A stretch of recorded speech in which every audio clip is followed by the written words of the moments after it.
And yo, the Sports Back Bros podcast is coming back at you after another weekend of sports. What else would it be? So much had happened over the weekend. Of course, the NBA has been playing, but we're not talking about NBA just now. Christmas hasn't even shown up. It's college football, it's NFL. And of course, we're going to talk about college football because of what happened with the bowl games and the first CFP with 12 teams. What's going on? What's happening? Happy Monday. And I'm sorry, but I just got to laugh at the Alabama fans. Yes, yes, Yeah, bruh. you guys are whining. Saban's whining. I saw him on Twitter crying that Alabama got screwed. What Bruh, happened to come Florida on. State last year, fuckers? You didn't Yeah, have shit to say last year, did you? When you got that gift? You what lost three times. You had 3 points, three measly points against Oklahoma, a terrible team. And you're whining because you didn't get into the playoff? Fuck out of here with that bullshit. and I'm not even an Alabama hater. It's just that Neither the am I. I entitlement, just think it's funny. yeah, it's funny and the entitlement over the years, and it's almost like earned entitlement because they have won so much.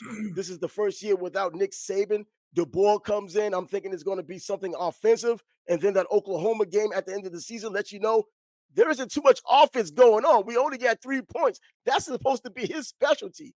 But then I looked at the Miami Hurricanes, who was also left out, but deservedly so because they had their own destiny in their hands and they blew it against Syracuse on the road. They had Kyle McCord nearly threw 400 yards against them, and the defense, especially against the pass, hasn't been good at all year. That's why they had the number one offense for so long and the most points and all these things that matter to people who are stat geeks.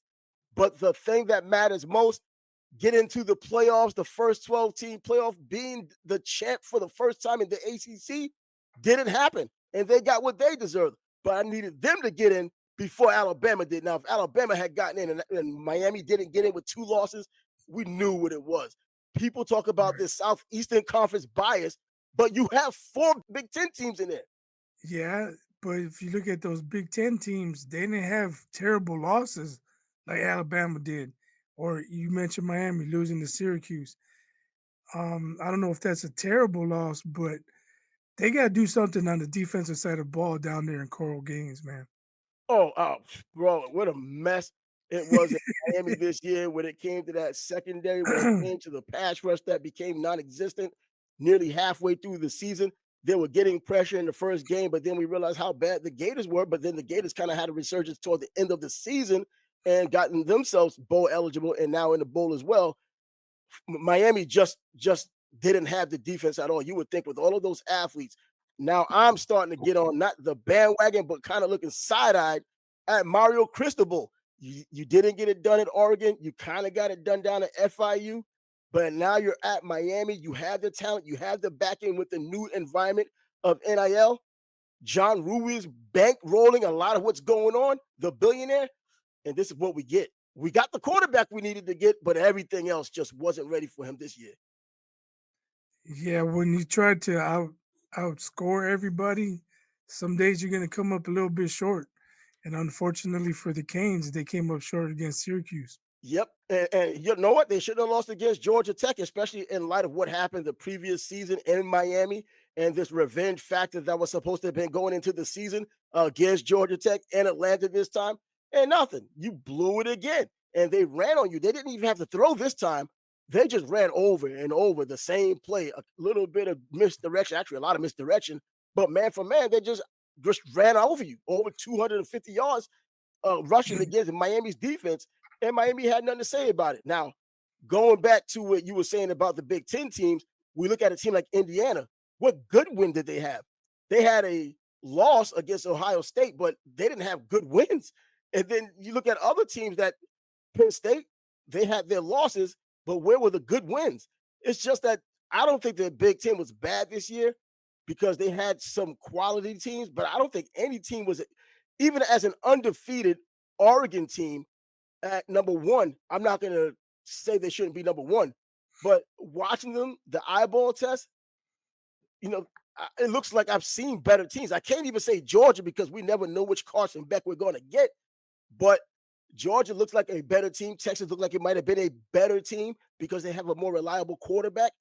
but Oregon is still undefeated, and that's all that matters. That's true. And I was going to say, so you got Oregon undefeated, Ohio State. Maybe their loss to Michigan could be considered bad, but it's not That is a bad terrible. loss. That's a You- terrible. Bro, I But think it's terrible. but they didn't get held to 3 points neither. Oh no, no, no. But Michigan had Um, no quarterback at all. I mean, this but season the but defense held the anchor. they were in the game on the road in Oregon. Law came down to the last play of the game, Hmm. and then we can question Indiana's competition, but they did what Alabama didn't. They took care of business. When they had So to do it. however you want to slice it, well, maybe the SEC is a little bit tougher than the Big Ten. Okay, but Bama lost to teams they should not have lost to. So they don't have an argument. But the SEC does have three teams in there, Georgia being their benchmark team, Texas, of course, after losing to Georgia for a second time. And What's when you look at crazy is last year Florida State got screwed, and this year two ACC teams are in the top 12. yeah, Two exactly. ACC teams got into the playoff. See, and but rightful when it came to SMU getting in because they did have that long winning streak, even though they didn't necessarily play a lot of good teams themselves. The only loss they had was a BYU who went undefeated for a while until the bottom just fell out, started with Kansas. And the ACC, look, we said before the season started, the Big Ten and the SEC, whoever is going to be the champ is probably likely going to come from one of those conferences. Now the odds are even higher with the Big Ten having four teams, the SEC having three teams, with Georgia, Texas, and Tennessee. Real chances there. What about these outlier teams like Boise State, which still looks good and it's getting its opportunity like it didn't get years ago when they played Oklahoma, when they had a good enough team that probably could have been in a national championship hunt. They get their chance this year. The UCF effect. The rubber's Going, going to hit the road. We'll find out. yeah, and that's true. Well, Boise State is going to be at home for their game. They're a number one, well, not a number one seed, but they have a bye week because they won their conference, and so they're going to get the home game. And I can't even say because we know that it's all Ashton Genty when it comes down to anything Oregon, uh, anything Boise State. I was going to say Oregon was the team that was supposed to expose him, as people claim. They're going to find out who he really is when he plays Oregon. He gets nearly 200 yards against them, over 190 yards, averages over 7 yards a carry against them like it's nothing. He's been doing that every year. And even this past game against UNLV, I thought UNLV would slow him down. I've seen enough UNLV and know their defense can slow down, and it did exactly that. But he had that Barry Sanders break a 60-yard or break a 70-yard at any moment. Next thing you know, he's averaging, he was going from 4.1 yards a carry to 9.4 from that one run. Yeah, that dude's crazy. We'll see. We'll see how they do. But something that's pretty surprising to me is Clemson's considered to have a down year, and they're the ACC champs. Yeah. Well, you know what? After that South Carolina loss, they were crying about it because they thought all hope was lost. Little did they know, only I knew and other people who were realistic knew that Syracuse had something in store for Miami based on what Miami does defensively or lack thereof.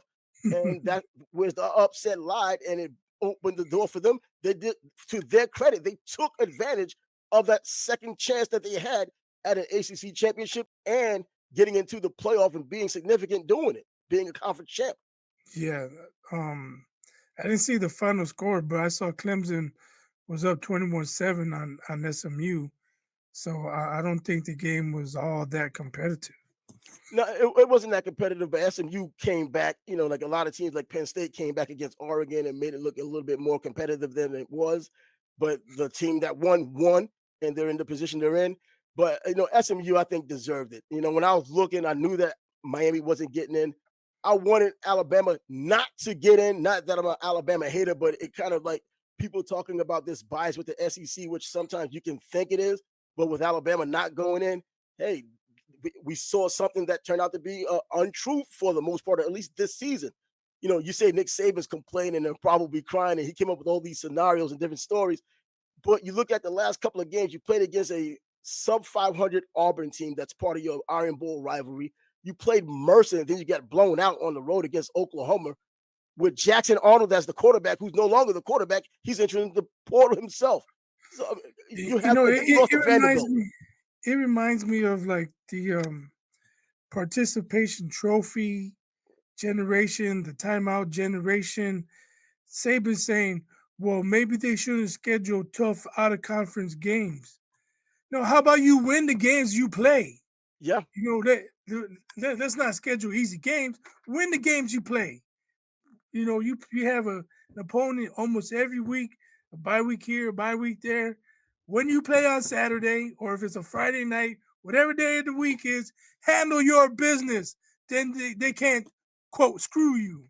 Yeah, and he's talking. That's exactly he was talking about. He was saying how these teams may not want to go out and play that top team anymore because if they're not going to consider the strength of You schedule know with what? the team If they've they taken want to and the go risk out, they've taken. if they want to go out and schedule the school for the blind and the wheelchair And alumni, Mercer, yeah, and Mercer, and not be battle tested when it comes to playoff time and get thumped the first round, you might learn a lesson. yeah, and go ahead and do it. And come on, this is not where it all ends because even though you had those good teams on your record or these good teams on your resume, you lost to them and you still lost to Vanderbilt. Bro, you lost to Vanderbilt. There's just no way around that. You beat Georgia when Georgia was hot, but then the floor just was open below you. You fell all the way down to the abyss, and this is where you ended up. It has been a bad season for Alabama. In fact, I think they're going into the bowl game playing Michigan. So I guess in terms of history, historical teams, you're going to get something out of it. But in terms of quality, I don't even know what to think. I know it's going to take the under in that game because that Michigan defense is serious, and Jalen Monroe still leaves a lot to be desired. Someone I know says he's still going to be a first rounder. I'm hard pressed to believe he's going to be a first rounder, just like Carson Beck was not a first rounder. This has all been fool's gold in terms of quarterbacking this season for a lot of schools. Even Eli Holstein, who I thought was doing well and not exactly it's just Kyle McCord seems to be the only guy I believe needs to be in the first round, but not that early. Shadua, of course, they're going to put him in there, but outside of that, I don't see any real quarterbacks that stand out unless someone does something after the season as they always do and becomes the hot guy, and they start pushing him as a top pick or just being in the first round. How many years left does Cam Ward have? Cam Ward, this is his last season. This is his last season. Remember, this is his third school. He played at Okay. Incarnate Word when he first begun. Then he went to Washington State. Now he's with Miami. This is his last season, and he's going to play in the bowl game, which is surprising in an age where these top players, especially the ones expected to go in the draft high, are pulling out and not playing and not risking injury. He says he's going to play. Now, I think he still has time to say, I'm not going to play. But as it stands right now, he says he's going to play. And who do because of him coming back to play, showing that respect, that's why I'm going down to watch the Canes play Iowa State in the Pop Tarts okay. Bowl. Get out of here.